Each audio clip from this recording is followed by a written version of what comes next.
Salmo 119, 1 a 8, nós vamos ver sobre o caminho da verdadeira felicidade. O caminho da verdadeira felicidade. Vamos ler a palavra de Deus que diz assim: Como são felizes os que andam em caminhos irrepreensíveis, que vivem conforme a lei do Senhor. Como são felizes os que obedecem aos seus estatutos e de todo o coração o buscam. Não praticam o mal e andam nos caminhos do Senhor. Tu mesmo ordenaste os teus preceitos para que sejam fielmente obedecidos. Quem dera fossem firmados os meus caminhos na obediência aos teus decretos. Então não ficaria decepcionado ao considerar todos os teus mandamentos. Eu te louvarei de coração sincero quando aprender as tuas justas ordenanças. Obedecerei aos teus decretos. Nunca me abandones. Amém? Amém. Meus irmãos, qual é a real importância da Bíblia, da Palavra de Deus, para o cristão? Qual a importância da Bíblia para você? Para muitos, a Bíblia ela é apenas um livro de regras, para outros é um manual de consulta em momentos de crise. Então, quando a pessoa passa por uma crise, aí ela vai ler algum versículo da Bíblia. E para outros, a Bíblia é uma série de versículos isolados para uma caixinha de promessa. Então, a pessoa pega aquele versículo, aquela caixinha de promessa, aquele versículo da promessa, e aí ela lê aquele versículo só para ficar um pouco mais feliz naquele dia. A realidade, meus irmãos, é que a Bíblia ela é muito mais do que isso. E por isso que eu escolhi o Salmo 119 para nos fazer voltar a dar mais importância à palavra de Deus. Talvez você diga, mas eu dou importância para a palavra de Deus. Mas a minha intenção é que a gente dê cada vez mais importância para a Escritura. O Salmo 119, meus irmãos, é o capítulo mais longo da Escritura, mais longo da Bíblia. E ela possui uma estrutura fascinante. Ele é um poema acróstico. Eu vou explicar o que é isso. E ele é perfeito, e ele é feito então no alfabeto hebraico. O que é uma coisa acróstica? Acróstica é quando cada letrinha, a primeira letra da palavra, ela é uma letra selecionada. Então, por exemplo, vou fazer um poema com o nome Samuel. O Samuel, ele é, sei lá, só inventando aqui, tá? Não é verdade. Mas o Samuel, ele é sensacional. Ele é amoroso. Ele é, sei lá. E aí o N, né? E aí o U, o E, o L. Então, seria cada letra do meu nome, a gente faz um poema. E aí, com isso, é o que nós chamamos de poema acróstico. A ideia do Salmo 119 é o seguinte: cada um dos 8 versículos que você tem na Escritura aí, cada um desses 8 versículos começa com a letra de um alfabeto hebraico. O alfabeto hebraico não é que nem o nosso, né, de A a Z. O alfabeto hebraico ele é de Aleph para Tal, que é a última letra do alfabeto hebraico. E diferente do nosso alfabeto, o alfabeto hebraico ele tem 22 letras. Ou seja, nos versículos, só para dar exemplo aqui, nos primeiros 8 versículos começam com a letra Aleph, que seria semelhante à letra A nossa aqui. Os versículos de 9 a 16, todos os versículos começam com a letra Bet, que é como se fosse o B no nosso alfabeto. Do 17 ao 24, começa com a letra Gimel, que seria algo semelhante ao G também no nosso alfabeto. E por aí vai até chegar a última letra, que é a letra Tal. Não é a letra Z no nosso caso, né? Como se fosse a letra Z, mas aqui é a letra Tal. Se você tem a sua Bíblia em mãos, provavelmente, em cada seção desses 8 versículos, você tem essa descrição ali. Tem escrito Aleph, depois Bet, depois Gimel, Dalet e por aí vai. Então, ele foi escrito dessa maneira. Agora, você pode perguntar, mas por quê? Por que foi escrito assim? É só para ser algo legal? É só para ser uma poesia bonitinha, bem feita? Não, não é só para isso. Possivelmente, a ideia do salmista era escrever tudo o que ele conseguiria escrever sobre a importância da palavra de Deus. A ideia do Salmo 119 seria mais ou menos assim: de A a Z, esgota-se tudo o que pode se dizer sobre a beleza, a suficiência e a perfeição da palavra de Deus. Vou repetir: de A a Z, esgota-se tudo o que se pode dizer sobre a beleza, a suficiência e a perfeição da palavra de Deus. Algo importante também no Salmo é que praticamente todos os versículos, exceto 2 versículos, apresentam algum sinônimo, ou seja, alguma variante da palavra ou da lei de Deus. Ou seja, todos os versículos você tem alguma frase ali, alguma palavra que ele vai falar sobre a palavra de Deus. Só que não está escrito Bíblia ou Escritura.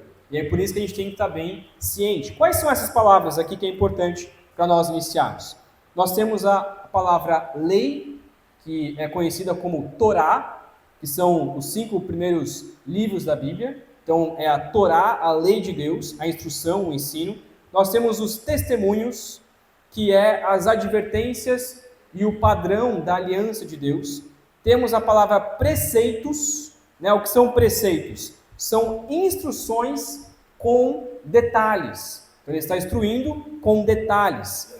Temos a palavra decretos, que são as leis gravadas na rocha, então como os 10 mandamentos, então algo que é uma lei firme, fixa e permanente. Temos a palavra mandamentos, que é ordens soberanas de um rei, então é o rei ordenando. Temos a palavra juízos, ou outras traduções trazem como ordenanças, que são decisões e vereditos de um juiz.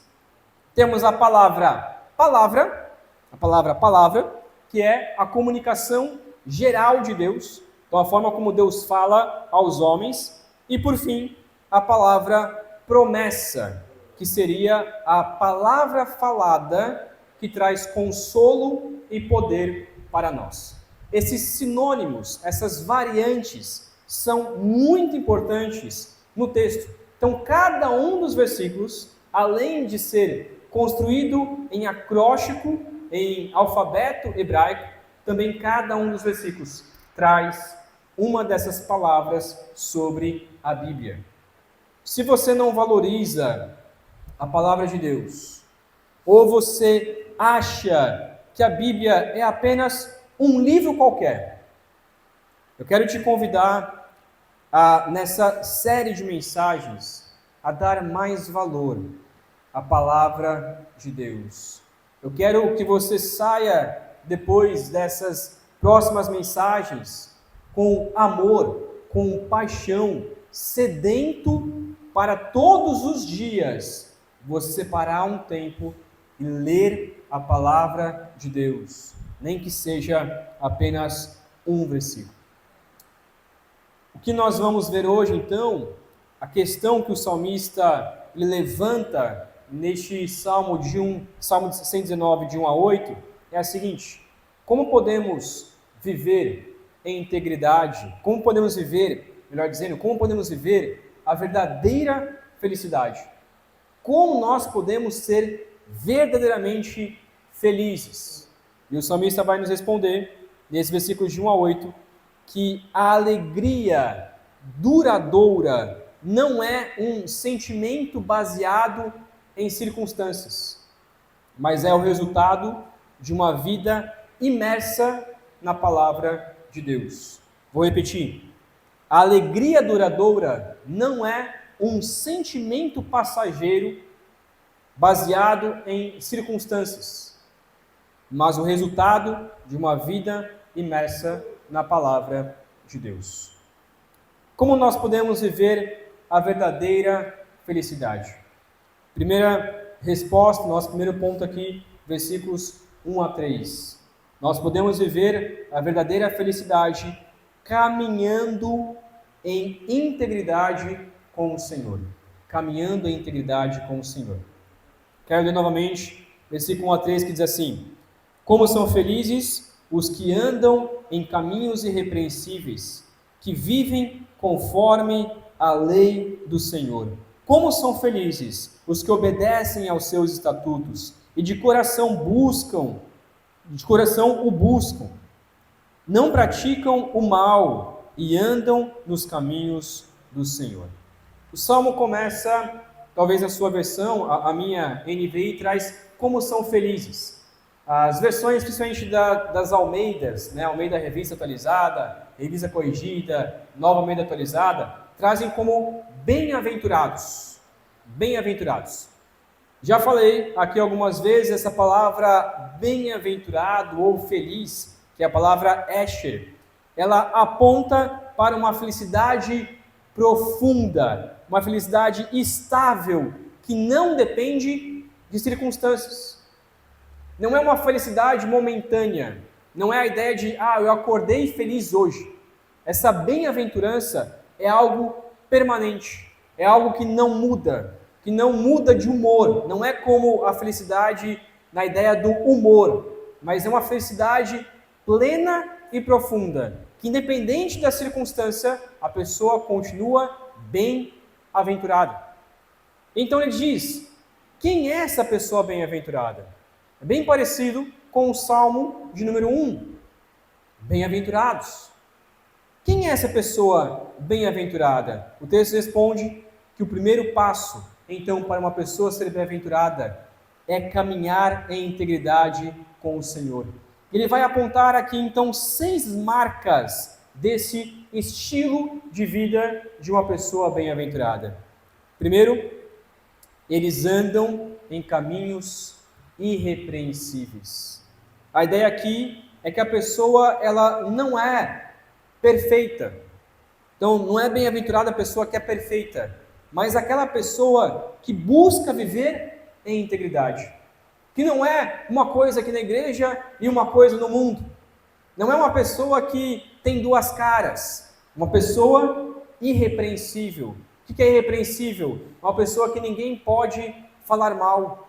Que quando fala mal, aquilo que falam mal dela vai cair por terra, porque é mentira. Então é aquela pessoa que ela é íntegra em todo o tempo. É uma vida sincera. É uma vida transparente, sem dupla face, diante de Deus. Segundo, ela vive conforme a lei do Senhor.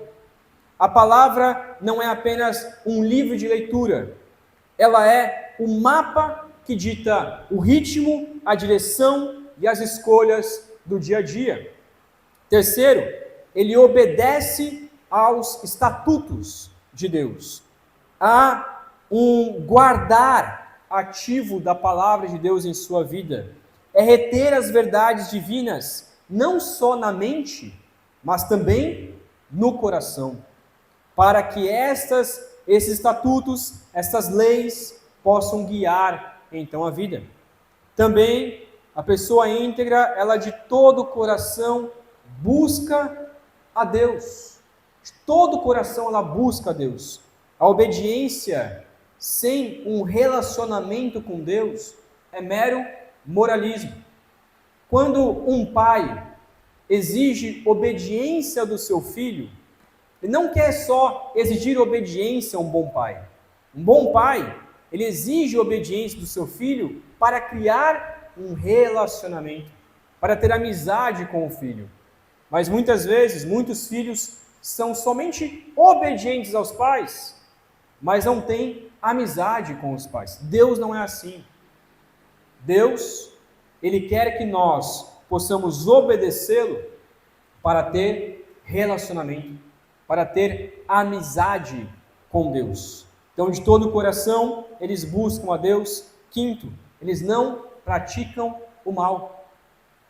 Pessoa íntegra, pessoa bem-aventurada, ela busca não praticar o mal. Se ele fica de frente com a escolha de fazer o bem e o mal, ele sempre, ou a maioria das vezes, ele vai procurar não praticar o mal, ele vai fugir do mal.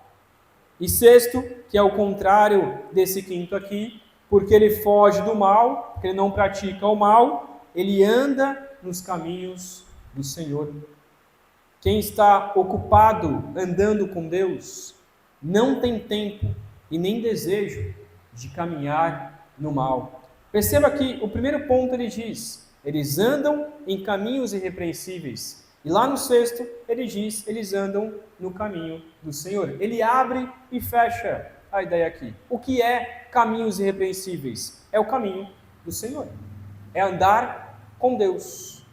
Então não adianta nada você ser moralista, não adianta nada você ser religioso se você não andar com Deus. Se você não ter amizade e relacionamento com o Senhor. Meus irmãos, a palavra de Deus então nos ensina a andar dessa forma. Se você não tiver um mapa, você não vai chegar ao destino correto. Se você não tiver uma lei, você não vai saber o que é o certo e o que é errado. Por isso nós precisamos da palavra de Deus para viver em integridade. Ninguém nesta terra consegue fazer o certo sem a lei de Deus. E é por isso que o segundo ponto para como nós podemos viver a verdadeira felicidade, a segunda resposta aqui é reconhecendo a autoridade da palavra de Deus. Reconhecendo a autoridade da palavra de Deus. Versículos 4 ao versículo 6 vai nos dizer isso. Diz assim: Tu mesmo ordenaste os teus preceitos para que sejam fielmente obedecidos. Quem dera fossem firmados os meus caminhos na obediência aos teus decretos, então não ficaria decepcionado ao considerar todos os teus mandamentos. Versículo 4, o salmista muda a direção do texto, ele passa agora a falar diretamente com o seu Criador.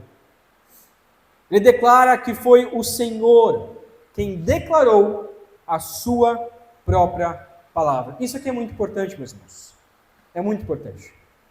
Porque a felicidade bíblica, ela exige entender que a lei, que a palavra de Deus, não é uma invenção humana, não é uma convenção social, não é um código de ética que muda de acordo com a época e com a cultura. Alguns dizem, não, eu creio na palavra de Deus, mas acreditar na palavra de Deus em pleno século XXI, as coisas mudam. As coisas mudam, não é bem assim. Você seguir a Bíblia em pleno século XXI, da forma como está escrito, não. As coisas já mudaram há muito tempo. Por quê? Porque as pessoas que dizem isso, elas não creem na autoridade da palavra de Deus. Se a Bíblia fosse um mero livro humano, nós não seríamos obrigados a cumprir este livro. Mas a lei, ela vem do próprio Deus. Foi Ele quem estabeleceu a sua palavra como a autoridade de um rei, como um decreto de um rei. Como diz 2 Timóteo 3,16, a Escritura, toda a Escritura é inspirada por Deus. É Deus quem diz. E é por isso que o apóstolo Pedro nos lembra lá em 2 Pedro 1, 20 a 21, se você quiser depois conferir, 2 Pedro 1, 20 a 21, que diz assim: Saibam que nenhuma profecia da Escritura provém de interpretação pessoal, pois jamais a profecia teve origem na vontade humana, mas homens falaram da parte de Deus, impelidos pelo Espírito Santo. A Bíblia, meus irmãos, ela tem autoridade sobre nós, porque a sua origem não é a sabedoria de homens, mas a própria voz de Deus. E como Pedro também escreve versículos posteriores, o versículo 24 a 25, 1 Pedro 1, 24 a 25, pois toda a humanidade é como a relva, e toda a sua glória como a flor da relva. A relva murcha, e cai a sua flor, mas a palavra do Senhor permanece para sempre. Meus irmãos, as culturas mudam, as culturas vêm e vão, os estilos mudam. Anos 60 era um tipo de roupa, era um tipo de pensamento, depois mudou para os anos 70, depois 80, 90 e cada vez vai mudando. A gente já mais adulto já não entende mais os adolescentes, a gente não entende mais a brincadeira deles. Essas coisas mudam, elas passam, as pessoas mudam de pensamento, mas há uma coisa que não muda. O que não muda é a palavra de Deus. E por isso nós devemos estar firmados nesta rocha. Nós só seremos felizes se nós nos submetermos a esta autoridade divina.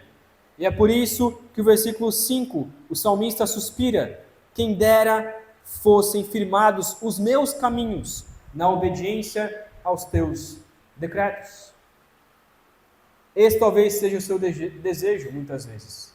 Deus, como seria bom se eu conseguisse cumprir toda a palavra de Deus? Como seria bom se eu conseguisse obedecer ao Senhor? Como seria bom se eu não pecasse tanto? Como seria bom se eu não caísse naqueles mesmos pecados? Aqueles mesmos pecados constantemente? Como seria bom, Deus? E esse é o desejo do coração do salmista, e possivelmente o desejo do seu coração também. O desejo de todo cristão, ele é assim. Então o versículo 6, ele traz uma promessa a nós. Se os seus pés forem firmados na palavra de Deus, ele não ficaria decepcionado ao considerar todos os teus mandamentos. Quem vive de forma contrária à palavra de Deus, uma hora ou outra, ele vai se decepcionar. A frustração e a vergonha do pecado vão aparecer em sua vida. Mas quando reconhecemos a autoridade das Escrituras e sobre a nossa vida ela caminha em harmonia com Deus. E a gente vive uma paz que excede todo o entendimento, porque nós estamos obedecendo a palavra de Deus. Não há culpa por obedecer a Deus. Não há peso por obedecer a Deus. Pelo contrário, só há livramento. Nós deixamos de ser escravos do pecado para ter liberdade em Cristo, como diz Gálatas 2:20, em que nós temos liberdade agora em Cristo Jesus. Há apenas a leveza e a dignidade de andar na luz de Deus. Como então, como nós podemos viver a verdadeira felicidade? Terceira e última resposta, respondendo a tudo isso com louvor e obediência sincera. Versículo 7 e versículo 8, ele vai falar sobre isso. Versículo 7, o salmista, ele primeiro assume um compromisso prático ao Senhor. Ele diz: diante de tudo isso, eu te louvarei de coração sincero quando aprender as tuas justas ordenanças. Aqui, meus irmãos, nós aprendemos uma preciosa lição para a nossa vida espiritual. Toda a nossa teologia, ela deve se tornar em doxologia. O que significa isso? Toda teologia, ela deve se tornar em doxologia. Teologia é o estudo sobre Deus, é o estudo da palavra de Deus. Doxologia é o estudo da glória de Deus, é a forma como nós glorificamos ao Senhor. O que é isso? Estudar as Escrituras ou memorizar versículos nunca deve nos levar a um orgulho intelectual.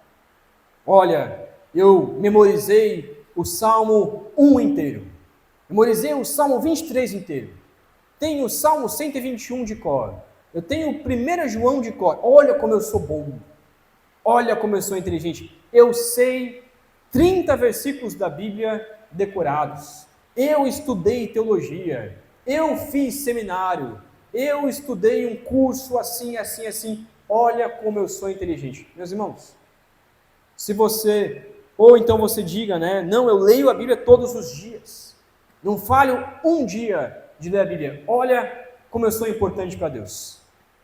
Tem gente assim,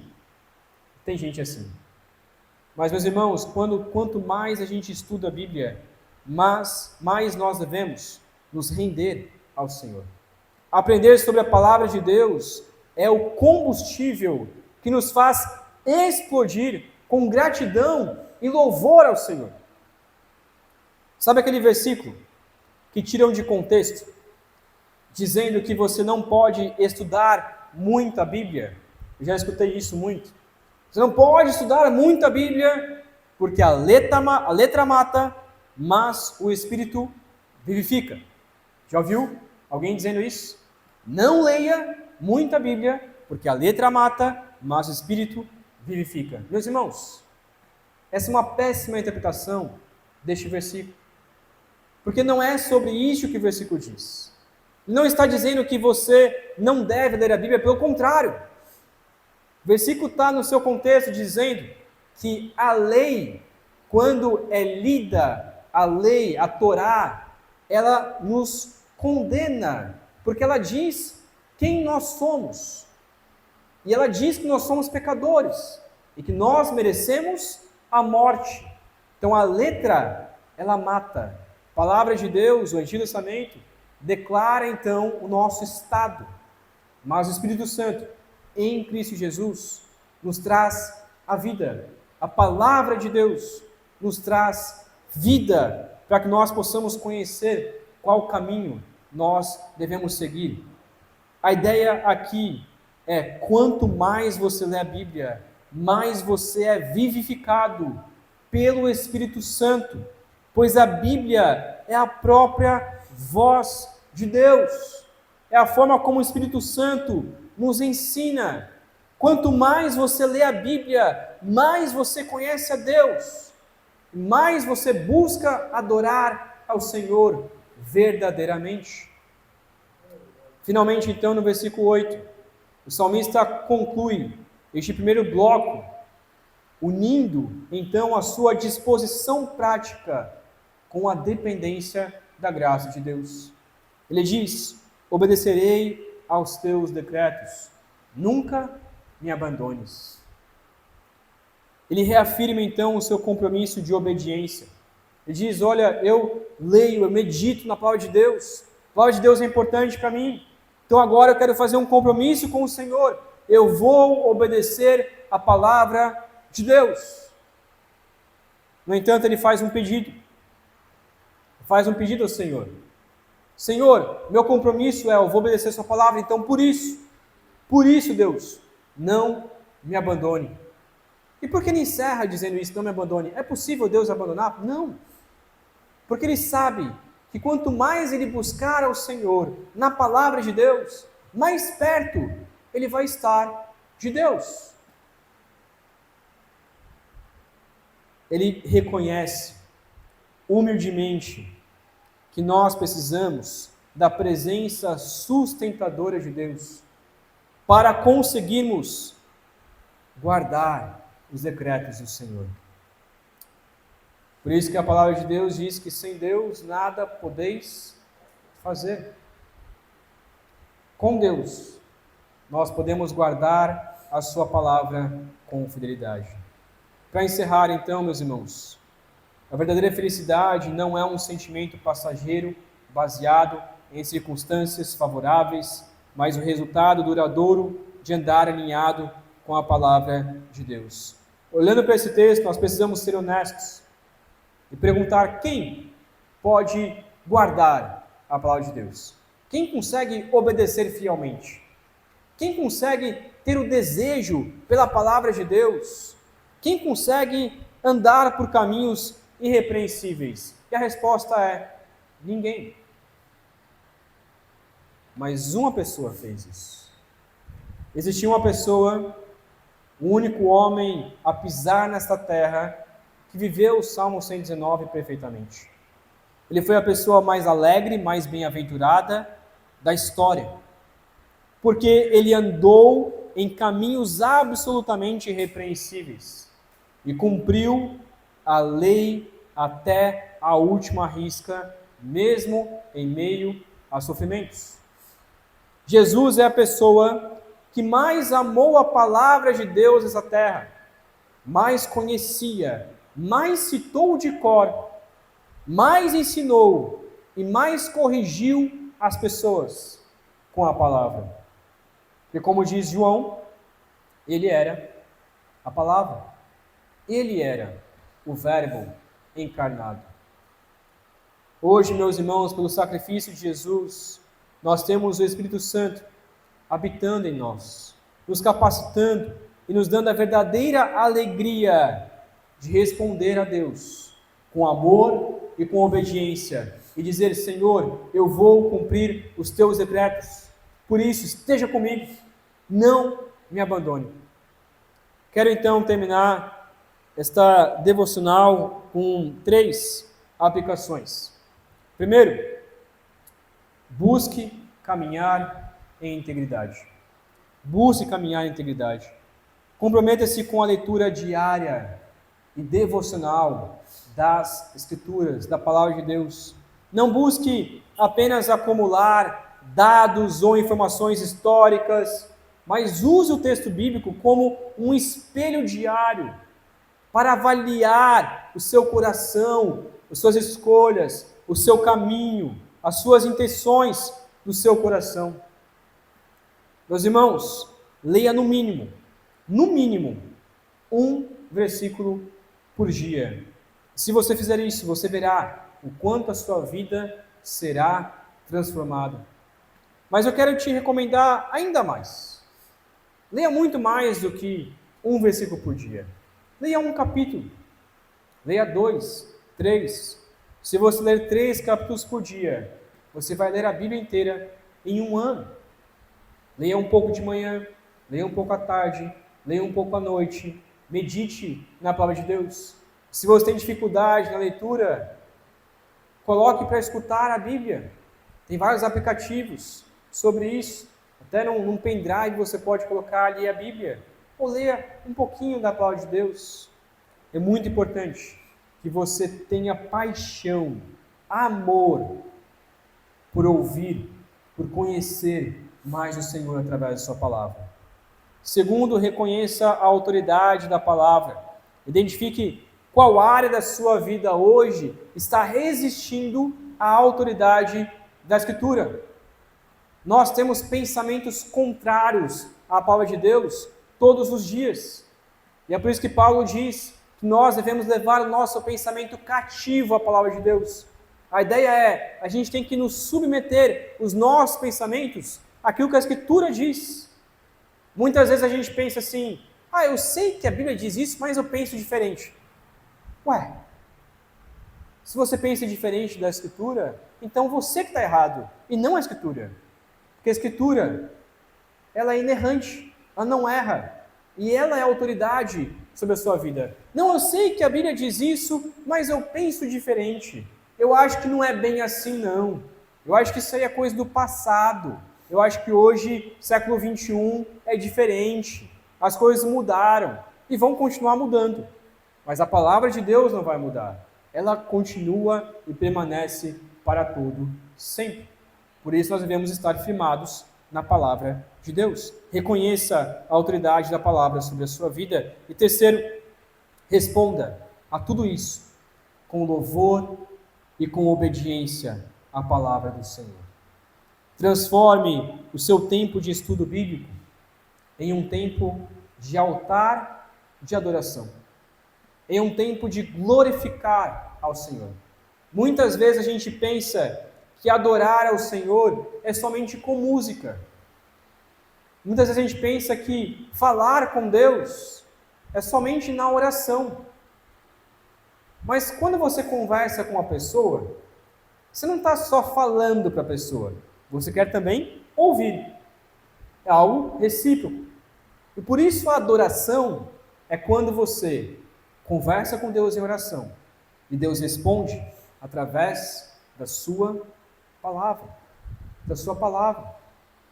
Portanto, faça do seu momento de estudo, do seu momento de leitura bíblica, não só, vou ler aqui essas palavras vazias que não vão mudar em nada. Ore ao Senhor, leia a Bíblia, adore, glorifique ao Senhor toda vez que você for conhecer mais a Ele. Pare, ore, agradeça e responda a Deus com um louvor sincero e um voto prático de obediência por aquela verdade que você conheceu naquele dia. Quando leia então a Bíblia, chegue no final e diga: Senhor, eu reconheço a autoridade da Bíblia, eu quero me submeter, me ajude então a praticar aquilo que eu acabei de aprender e ler na Tua Escritura. Vamos orar? Pai querido, obrigado, meu Deus, porque a Sua palavra ela é verdadeira, ela não mente, não contém erros, e obrigado porque ela transforma o nosso coração. Pedimos, ó Deus, que o Senhor nos ensine a todos os dias ler a Tua palavra com ânimo, com alegria, porque é nela que nós encontramos e conhecemos quem é o Senhor e temos um relacionamento de adoração com o nosso Criador. Pedimos, ó Deus, que o Senhor nos ajude a ter mais amor pela Tua palavra, para que sejamos transformados por ela dia após dia. Assim oramos, pedindo a Sua graça, em nome de Cristo Jesus. Amém.